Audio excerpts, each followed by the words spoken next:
Okay, welcome everyone. This is Henry Fernandez, and I count it a privilege to have you joining me today on this podcast. It is always a blessing to see you guys. Many of you are watching or you're listening by audio. I appreciate it. Please make sure you comment as something is connecting with you and so forth. Well, I have two guests here with me today. I would just like to introduce them. First, we have Alexander Rundlet. He's an attorney. He's the chief strategist at the Social Justice Institute at Florida Memorial University. And my dear brother, Newton Shannon, president and CEO of OIC of South Florida. Gentlemen, welcome. So glad that you took the time out to be with us. Lots of people watching right now. They know who you guys are. So we're going to talk about this topic today, creating the change. Of course, we know change is necessary, especially in America, right? We need a lot of changes in all sectors of society. Let's address the social injustice and the senseless killing of African Americans in the United States of America. Now, you know, this is a very touchy topic. Some people don't want you to talk about it. Some people want you to lay low, thinking, what's the problem? And sometimes it's not, you're not sure what angle they're coming from. But as unbelievable as it may sound, some people think there is no social injustice in America. What do you say about that? Well, Bishop, I'm happy to jump in. First of all, thank you for having the both of us. We're deeply honored to be able to communicate to you and to your audience. I think, the first reaction is you kind of smirk and recognize that certainly they're disillusioned. But I tend to take a little bit more of a nuanced approach to that. And I think there's segments and levels to it. The first thing I would say is that you have a segment of people who are overtly racists. They're unabashed about it. And they're kind of like, yes, we are. So what? And that's easy to identify that group. I think the second layer to this is a little more nuanced from a human standpoint. One of the bases of racism is about power, a transference of power. And embedded in that is a great degree of fear. And the reality is no one wants to give away power. And so historically in this country, there's a certain segment and a classification of folks, a race who've been more privileged than others. And they hold powers. They've made laws that have been convenient and expedient to their self-interests. And they have no interest and intention of relinquishing that power. And that's a part. And racism is a very complex thing, but that is a part of the nuance that I think brings people to not want to acknowledge because it's convenient. It's convenient because they will be relinquishing their own power. And so it's easy and convenient for them to not acknowledge. And it makes them reflect on their own selves and their own demons, so to speak. And so it's just convenient for them not to want to acknowledge that racism exists. Okay. Alexander. Yes, and I just want to thank you, Bishop Fernandez, and my colleague, Mr. Shannon, to be able to speak with you about these topics and for all the listeners for this really important discussion. I'll echo everything my colleague just said. Just on a broader view, I think, the concept or the thinking that there's no social injustice, it's an attitude that really just ignores reality and facts. And my colleague presented some reason in terms of the power as to why some people may be inclined to ignore reality and facts. But, when you consider the glaring disparities between Black people, for instance, and white people in wealth accumulation, health, longevity, educational opportunity, employment, et cetera, the only conclusion one can draw is that social injustice remains among the central challenges for the continued viability of our society. So that's the broader view. I think we're going to address some more particular aspects of the question, but my colleague indicated that power is one of the main reasons why that reality is ignored, but there are other factors that go into it in terms of our political and social context and the current cultural dialogue. So I'll just move on. I know we have other questions to address. No problem. And I totally agree with both of you that, it's an illusion to think that, social injustice, racism doesn't exist. It's just, sometimes I watch television and I listen to these people doing interviews or even social media, and it makes you wonder, what planet are these people from? Are they mentally okay? Just some of the comments they make. Now, with that being said, because we all can agree that there is a problem, is it safe to say that the problem is still here because hundreds of years ago, that there were some systems that were put in place that America has not dealt with?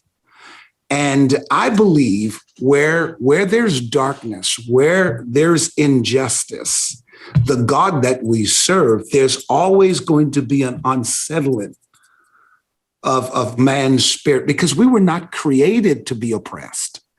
So I think what I just need to know, do you feel that there are laws or systems that were put in place to perpetuate this kind of a culture of racism and social injustice? And then if so, two-part question, if so, how do we eradicate it? How do we deal with it?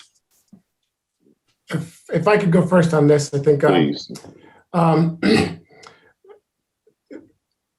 I think, as we just addressed in your first question, first, I think, it's necessary for our country to acknowledge really that our context is infected with widespread inequality that has its roots in racial oppression. Our country started out as a racist society. And by acknowledging that history, it includes acknowledging the role that white supremacy played and continues to play in our social context. And that's important. And I think it's also further important to recognize that when we discuss white supremacy, we are no longer only speaking of hoods and robes, rebel yells and swastikas, but we're talking about the cultural norms and laws, which I think gets to your question, Bishop Fernandez, that place whiteness at the center of any discussion. It puts whiteness at the head of the line for resources. It makes whiteness as the default or neutral perspective. And the consequence is that every color and every other ethnicity is disadvantaged and devalued. And conjoined with this is the concept, which has particular power in the American context, is the notion of anti-Blackness. And we have in America, because of the nature of how our society was constructed as a slave society, we have a Black-white dichotomy, which makes Blackness as the opposite of whiteness, which in our cultural and political context over history has made, white is equivalent to smart and industrious. Yes. And Black becomes the equivalent of dumb and lazy. And whiteness is law-abiding and Blackness is criminal. And whiteness is kind and Blackness is not. Whiteness is moral, Blackness is immoral, amoral. So these cultural notions were conceived in the beginning of our country and persist today in our cultural context. These conjoined concepts, the philosophies of whiteness, white supremacy, and anti-Blackness, they really infect our politics and our culture, and we need to acknowledge it and address it. And I just want to go on for a few more points. Hold on. We need to also understand that the concept of racism as we find it today has to be understood a little bit differently. Usually we understand racism as an intentional act by an immoral or amoral person. And in our current context, we need to shift our focus from racism to the conditions. Rather than the perpetrator perspective, we need to shift our perspective to the conditions. And those conditions reflect, as we discussed earlier, wide disparities in these critical areas of our society: health, education, educational opportunities, et cetera. And the existence of these disparities provide the evidence of ongoing racist effects and persistent policy choices. So we should think of racism, structural racism, which we're more and more in the habit, thankfully, of saying it's not an accusation per se. It is an adjective to describe our current society and to incentivize the elimination of the policies that maintain persistent racism. And then just in terms of your second question, how do we address and move forward? I want to add that to facilitate the dialogue to address these challenges, I think we really need to confront the concept of quote unquote color blindness Right. within our legal and political and cultural dialogue. And in our mind, the concept of color blindness is as destructive as the concept, as the 3/5 of a person concept from the Dred Scott decision by the United States Supreme Court in the 19th century. And its persistence, this notion that we have a colorblind society and we cannot consider race or ethnicity in our laws or norms or discussion, it provides an excuse and a permission structure to continue to refuse to address head on these concepts we discussed earlier, white supremacy and anti-Blackness, and the continued refusal to confront these destructive ideologies permits racism and social injustice to continue. So that's my, broad-based response to your question. So I'm sorry to take up so much time. No, that's fine. I think what you said was perfect, needed to be said, and I think the audience is getting, I think a full scope of what the root cause is, and you so eloquently explained that. So, Newton, what's your input on this? And then I have a follow-up question. Sure. No, I got to tell you, if I may call you Alexander, man, my brother, those were some phenomenal points, and we're aligned in thinking. I want to specifically tease out the piece where you talk about going from seeing this as a moral, egregious act to thinking and focusing on the conditions. I think that is extremely important, because otherwise you just have two people shouting at each other when you just shout racist, racist, racist. And whether it's true, right, or indifferent, just the natural human experience, you're going to bring the persons to a defensive posture. And it gets us from just shouting the word racism to contextualizing what it is, so that the broader ecosystem, non-whites, non-Blacks, and non-minorities, for them to be able to listen, accept, digest, and we can begin to collectively go on this journey of quote unquote healing. That's extremely important. In fact, one of the, I believe the Black Lives Matter movement is one that was necessary because we needed a bit of an agitation of what was going on. But one of my, light critiques of the movement is that there isn't a clear-cut solution and strategy that we've all coalesced around to begin to make progress. Sure. It's just the agitation. And I think that's important, to blow the whistle, so to speak. But I think there is a negative consequence, because now you just have people who are being offended versus being able to understand, even those who may not be overtly racist, for them to begin to come to a level of introspection when you point out the conditions that begin to make you say, well, that's what you mean. And then they become to a place for introspection and then hopefully healing. I want to just quickly pivot to the solution part that ties into that. I think it's imperative, Bishop Alexander and the community, that we begin to shift in that direction, because otherwise we're just going to be throwing stones at each other for a very long time to come. But I especially, Bishop, think it's important for young people.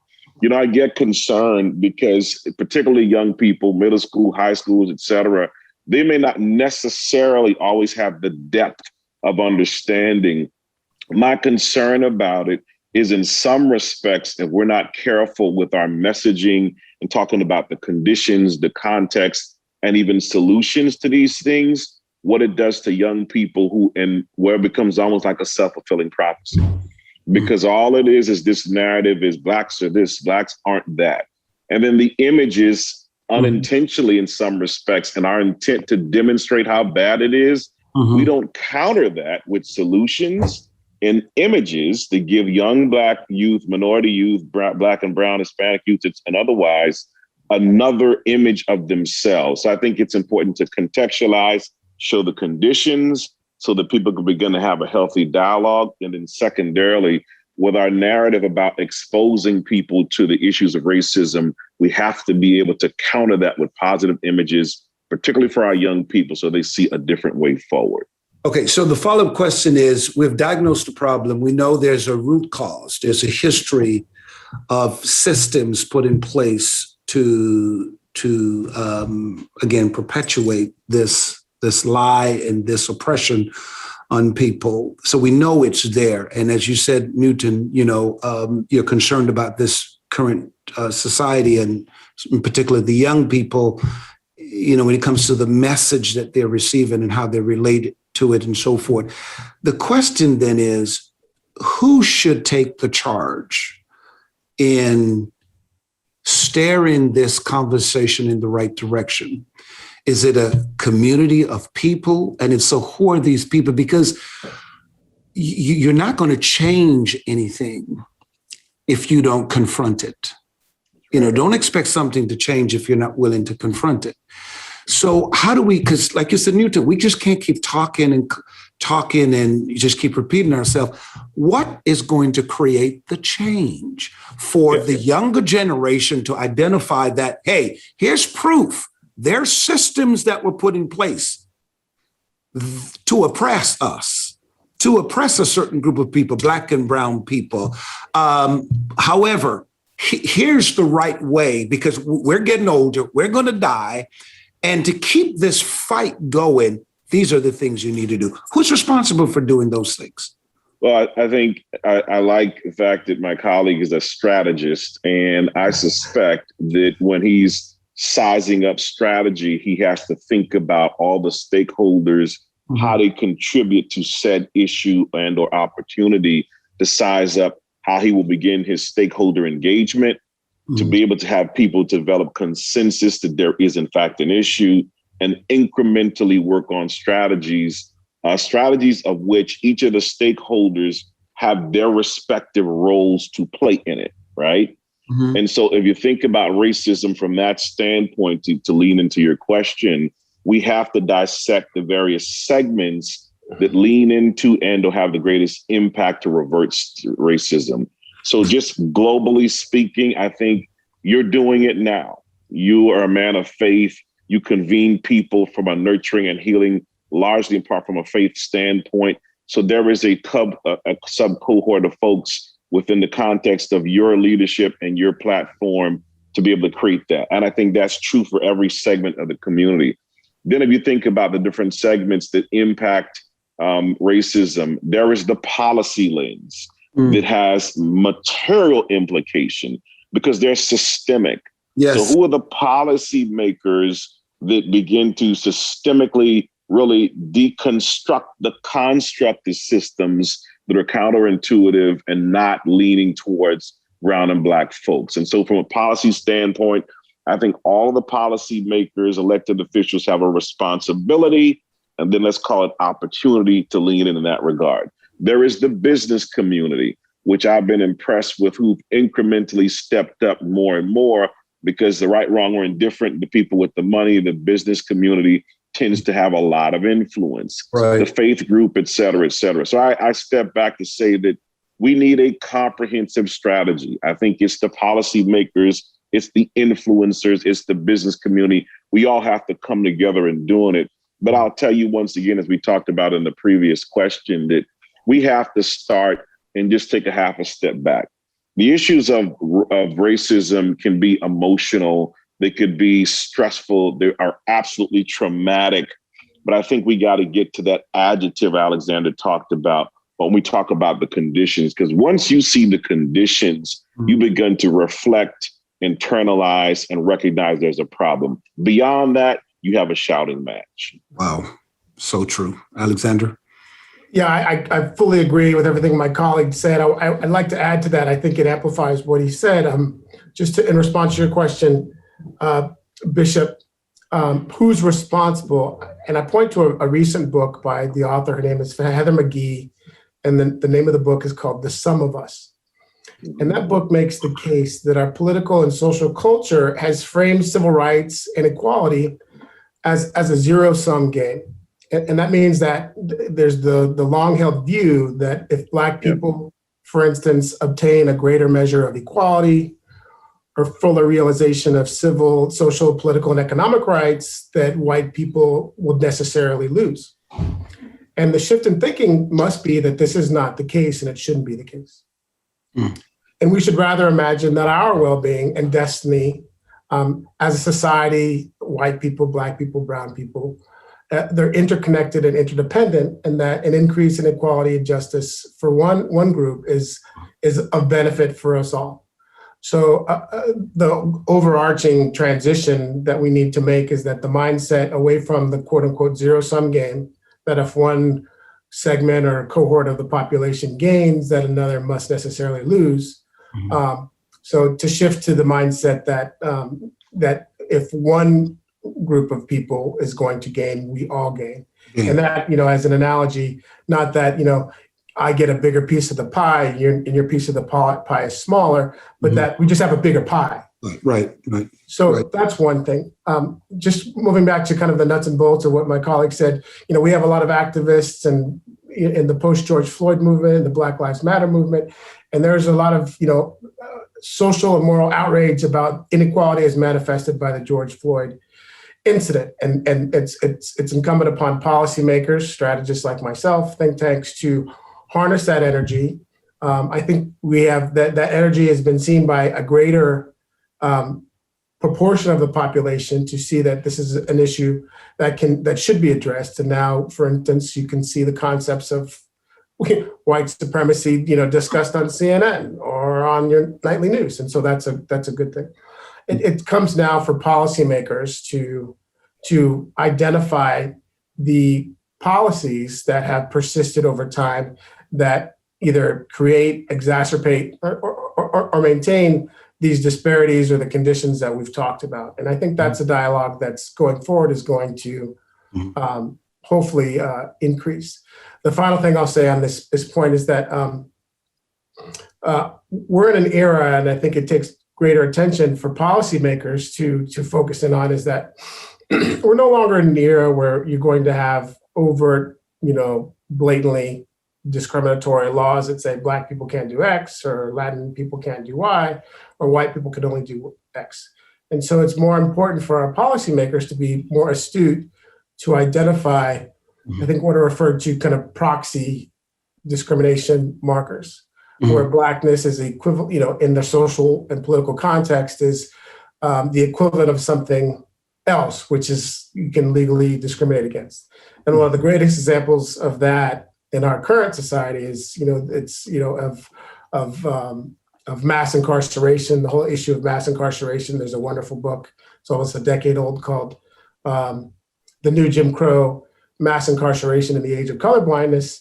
And it speaks about how the war on drugs has disproportionately and destructively affected Black and brown people because of the focus of law enforcement resources in, Black and brown communities, resulting in arrests, detention, conviction, sentencing, and the more politically damaging consequence that Black and brown people have been labeled as felons, can't vote, can't participate in jury service, are disqualified from economic participation for licensing and things like that. And those are things like that type of proxy discrimination issue is something that should be addressed. So I'll stop it there, but I think, I agree with everything my colleague has said. Yeah, well said. And since you brought up the issue of policing and policy, let's go there, because this seems to be the issue that's dominating the media now in our country, policing. The practices of these different police agencies in different states. I don't think anybody, especially, and again, going back to what you guys have said earlier, I think it was Newton who said it, until you have to see the other side of it. Whites have to see and understand when we cry out racism and inequality and so forth, what do we really mean? Because when you look at how police agencies around the country would do a traffic stop to a white person versus a Black person or brown person, and they'll brag that they follow policy and procedures. Well, the response to the two different scenarios are different. So either there's two different policies for white people and black and brown people, or somebody's violating the policy. And by that, I mean, for example, you see the traffic stop. I have seen it where a police officer will stop a Caucasian person and that person will be disrespectful, do all kinds of stuff. And it's like the police, they have patience. Nothing is said, nothing is done. In some cases, they walk away. But for a black person, I think in most cases, and they'll be quick to throw the thing, well, the black person was doing this. No, so was the white. Just look at the video. The problem is the approach to the black and brown person was so aggressive and uncalled for. And of course, it escalated the issue. Like, I can give you my own personal experience. Years ago in my city, I was taking my children to school. They were was 4 and 2 at the time. And I was late because I had to go somewhere, so I was late. So I turned that corner, I made the right turn, and I know I was speeding. So here comes this guy on the bike, this police officer. He jumped out of the bushes. I mean, scared me, and just in aggressive way, pointed, go that way. And okay, I pulled over. This white police officer, who is still on the force today, pulled up to my window, already's got his hand on his gun. Boy, give me your license and registration. Look, when another human being, and especially knowing the history, that's why I said from the beginning, the history of how this country was built on, to have a white police officer approach a black person, that is inappropriate. What book, what training has taught police officers to say that? Now, I had to look and I watched my kids terrified in the back. And perhaps if they weren't in the back, I might have responded in a way to aggravate that officer, then to do something different. Anyway, he wrote the ticket, went back to his bike and his motorcycle, wrote the ticket, and it gets worse. Came right to my window and threw the ticket in my face and walk away. So I really want to ask you both, because I'm speaking on behalf of a lot of mothers and fathers. I have 2 boys. Every day I have to talk to my boys. If you get stopped, do this. So the question then is, how do you explain, and perhaps, Alexander, you want to start off. One is maybe a 2-part question.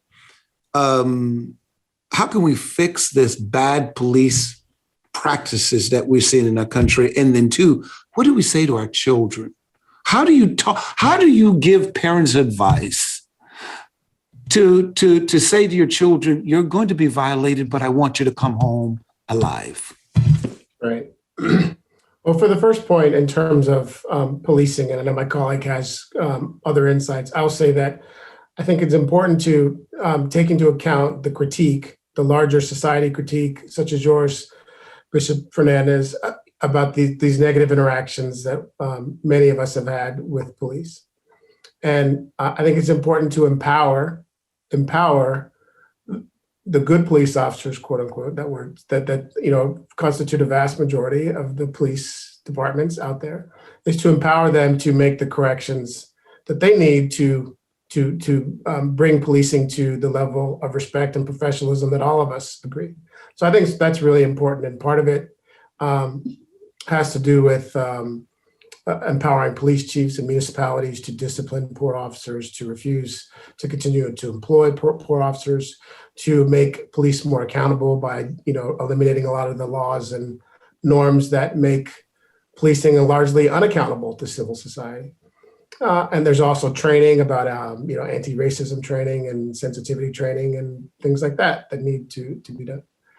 Those are kind of broad stroke issues, and many of those issues are being addressed in some of the legislation that's proposed on a state level, on a national level. There are more robust citizen investigation panels, such as in Broward and Miami-Dade just passed one, but those are measures that increase police accountability. And the thinking is that if there's more accountability, there'll be more responsive actions to improve behavior. That's kind of generally speaking.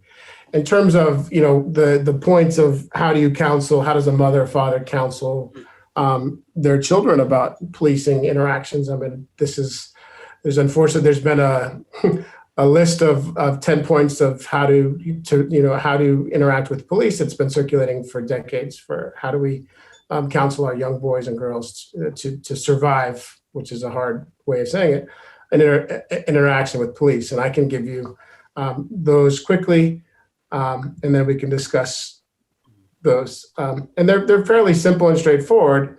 And again, it's like one is, be polite, respectful when stopped by the police and keep your mouth closed. 2, remember that your goal is to get home safely. And if you feel that your rights have been violated, you and your parents have the right to file a formal complaint with your local jurisdiction, and your lawyer, if there are charges to be brought, can challenge that conduct that may have violated your rights in court. 3, don't under any circumstance get into an argument with the police. It's not worth it, and it's probably not going to do anything. 4, always remember that anything you say or do can be used against you. We've all heard that in terms of watching TV and police advising folks of their rights. 5, this is very important, is to keep your hands in plain sight, out of your pockets, on the steering wheel. Just make sure the police can see your hands at all times, and that just gives fewer justifications or pretexts in case there's some unprovoked or unwarranted police activity. 6, of course, always avoid any physical contact with the police. You should not make any sudden movements. Again, keep your hands in plain view and out of your pockets. 7, you should never run from the police, even if you're afraid or you believe that the stop is unjustified. 8, even if you believe you're innocent, you shouldn't resist arrest. I mean, police are trying to do their job. I mean, they're acting on, at least in their mind, what they believe is reasonable, and we can go and the motivations and facts that underlie the police action is for evaluation a later time. 9, you shouldn't make any statements about the incident until you're able to meet with a lawyer. I think that's pretty clear. You can certainly identify yourself and always be respectful and answer basic questions, but when it comes to the substance, you do have a choice to say, I don't wish to speak to you, and answer a question until I speak to a lawyer. And then 10, the final thing is just stay calm to the extent you can, and remain under control. And you should watch your body language, emotions, and words. Those are the general. That's the general advice that we give to kids and people to interact with the police, and they fit everybody. And the final point I should make, which is a broader issue, is that many of us think we have constitutional rights that I can't be stopped, or I can't be arrested, or I can't be questioned. And that's true, but many people don't realize that those rights are not self-executing. They don't pop into efficacy once you say them. Like you tell the police, like, you can't do this to me, and all of a sudden an officer will stop. All of our rights are for enforcement. All of our rights are for enforcement after the fact. All of them. So if something happens that doesn't match the standard, or doesn't match the Constitution, it's not going to take care of itself during the interaction. It's going to take care of itself either, in court, by the prosecutor, by the lawyer, by the judge. So that realization, I think, goes a long way to help improve behavior. That in terms of argumentation or confrontation, that all those things they're going to be enforced by a judge. So my colleague, I know you from a law enforcement perspective, you can let me know whether amend or right and some of that advice, but I think that's pretty standard advice in terms of interactions with people. Newton, let me ask you this. Alexander, as an attorney, and I'll get to him to say what kind of a practice he is involved in, and area of his specialty and so forth. But all of the 10 things he listed, I'm sitting there listening to him as an attorney, and I'm saying, but we do these things. I don't know if you were thinking like that. I'm sitting back. Okay, we're polite, we're nice, we're good. And even with that, I guess the first question, and I know I'm speaking on behalf of a lot of people, they're probably making comments now.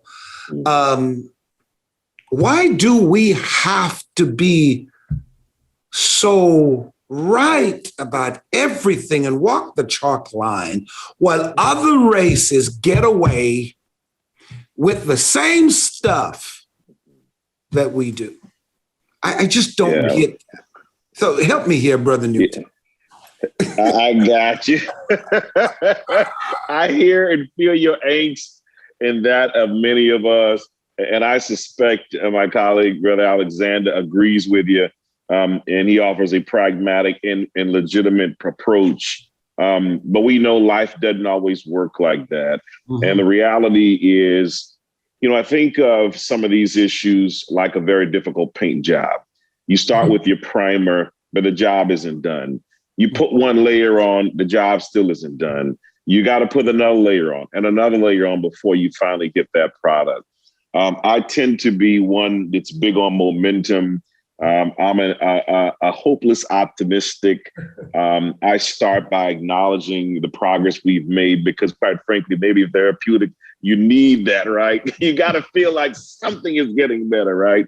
And it also gives you momentum to lean on to continue to make progress. Specifically, I got to tell you, probably one of the most historical moments in our country, and I mean that not as an exaggerative manner, when we watched the George Floyd case and we saw the chief police, the chief of that department, and the officer's supervisor openly say, no, he was wrong. Mm-hmm. My folks, that was huge.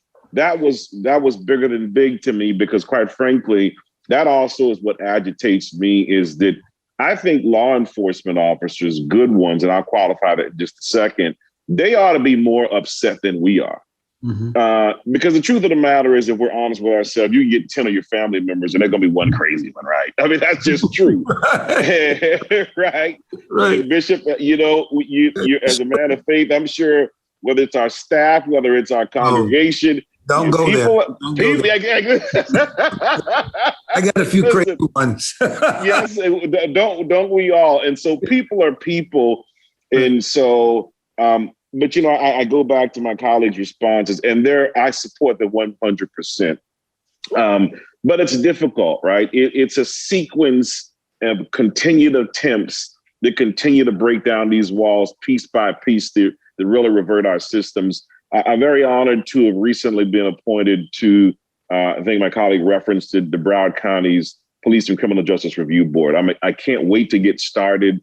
It's a 24 board member made up. That's great. Congratulations. Thank you very much. And I'm going to be calling you, by the way, and I mean that.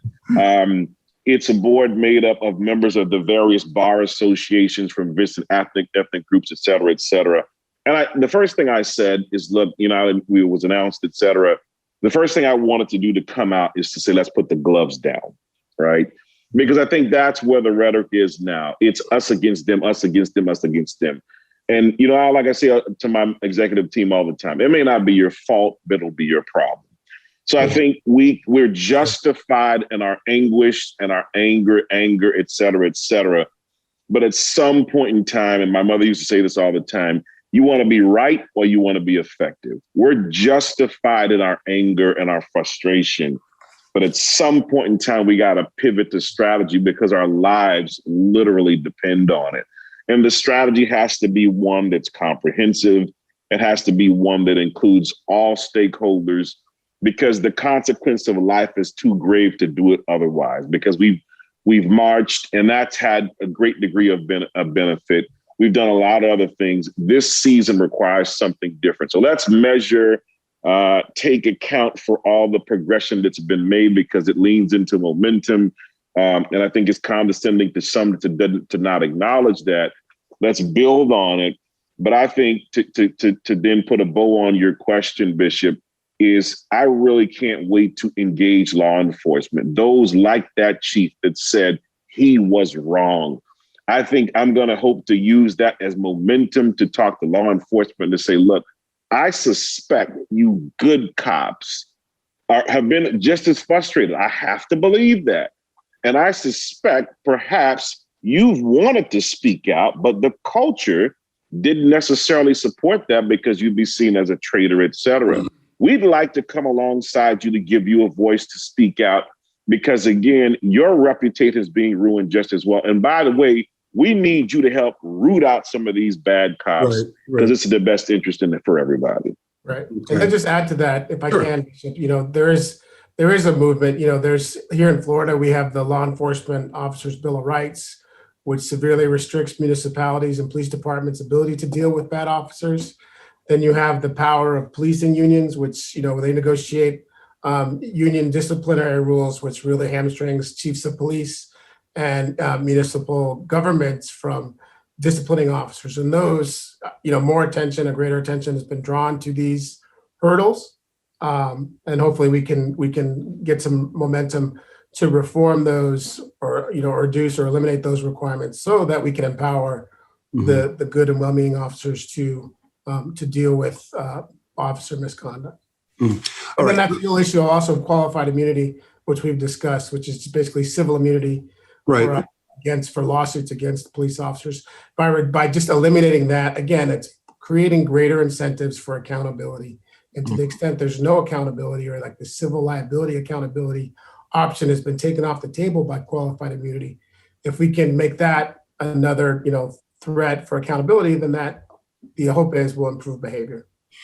Okay, well, we're almost out of time. Let me start with you, Alexander. Just walk the audience through, what's your area of specialty in law and what do you do? And maybe just use it as a pitch to just promote, what your passions are. Well, my background is I'm a practicing lawyer right now. My background is in indigent defense and criminal legal reform. I was a fellow from the Open Societies Foundation, which is a George Soros funded institute. I basically helped create with a collaboration of lawyers and judges in Georgia to create a revised state-funded public defender system in Georgia. I was a state public defender here in Miami for a number of years. I just have a policy background in terms of addressing criminal legal reform and addressing racial justice and racial injustice. My own private practice, I've engaged in years of civil litigation against police officers, against correctional officers, trying to vindicate constitutional rights such as the denial of medical care for arrestees and detainees or prisoners in the correctional context.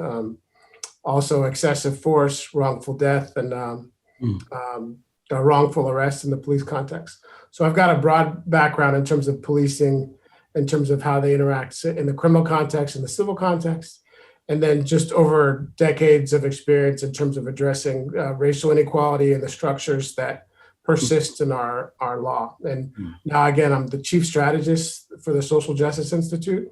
It was created by my colleague. She's a Florida historian. She wrote a history of lynching and democracy in Florida. Dr. Tamika Hobbs, she's the founding director of the Social Justice Institute. And our focus is to address civic engagement, address gun violence, criminal legal reform, health justice, environmental justice, economic justice at our think tank here at Florida Memorial University. Okay. I'll tell you what, we've got the perfect person on this platform today to deal with this subject. Your voice matter, Alexander, and I thank you so much for your input. Many of you are watching right now, you're listening, and I'm quite sure you've got tons of questions. I wish they could see the questions, so that they could respond to it. But Alexander, if someone wants to reach out to you, because like a father, I'm quite sure parents are dealing with their kids, telling them some horror stories about the cops and so forth. If someone wanted to get in touch with you, with your private practice and so forth, what's the information? Can you just go ahead and call it out and they'll write it down? Unfortunately, I'm no longer in private practice. You're no longer. Okay. Cases and representing. I can certainly refer people to institutions. I'll be frank that it's the law is so constricted. Right. Okay. All right. No problem. So unfavorable. It's very hard to pursue civil actions against police officers and correctional officers. The good thing for vindication is post George Floyd, as my colleague said, we've created civilian review panels, both in Broward and Miami-Dade County. So that's probably going to be the the first layer of response to address misconduct. Okay. All right. Well, thank you for the correction. I thought you were still in private practice. Yeah. Mm-hmm. All right. So, Brother Newton, you're the president of and CEO of OIC of South Florida. I've worked with you before. You actually spoke at our graduation, the University of Fort Lauderdale's graduation before. Tell us, what is OIC and what role do you play? What's the purpose of this organization? Joe, thank you so much for having me. And it was such a pleasure to be your keynote speaker for your graduation. It was a great sight to see those students cross the stage. OIC was established in 1964 by the late civil rights pioneer, Reverend Leon Sullivan. He really specifically felt that community-based organizations contribute in so many different ways, but economic prosperity is one of the ways he thinks has the greatest return, specifically getting people training in jobs. And in the 60s, he recognized that so many African Americans were not afforded opportunities for jobs, got together with 400 ministers, boycotted businesses, and they quickly said, goodness, we better listen because these guys hit us in the pockets. Recognized people didn't have the skills. So he always believed and would say aspiration without preparation leads to frustration. So we're keenly looking on making sure that there's not disparity in economic opportunity and economic mobility, but we're equally as vigilant about making sure people have the skill to be prepared to compete. So when people like us agitate and make sure, say our people need opportunity, we want to make sure they come to the table prepared. We serve 7,000 young people between Dade and Broward County, helping them answer that age-old question, what do you want to be when you grow up? So all kinds of programs to expose young people to their innate talents and abilities to align purpose, passion, and profession, not to mention certainly entrepreneurship as well. And on our adult side, we serve about 3,700 adults a year. We're licensed with the Florida Department of Education as a vocational training institute. So people could come to us and get trained and most importantly, get a job. So if you need employment, please reach out to us. We'll be happy to serve you as best we can. Okay. Well, gentlemen, this was very informative. And I think our audience was blessed by it. If, again, you were blessed by the information given, I would love to hear from you. Make your comments. If you're watching on Spotify, Apple, YouTube, or the internet, I really appreciate it. Gentlemen, thank you so much again. I know we just ran out of time. Wish we had more time because there's so much to discuss when it comes to this topic, but you've added value to the discussion today. Again, thank you. And thanks, everybody. God bless. God bless. Thank you, Bishop. We appreciate you as well. Great.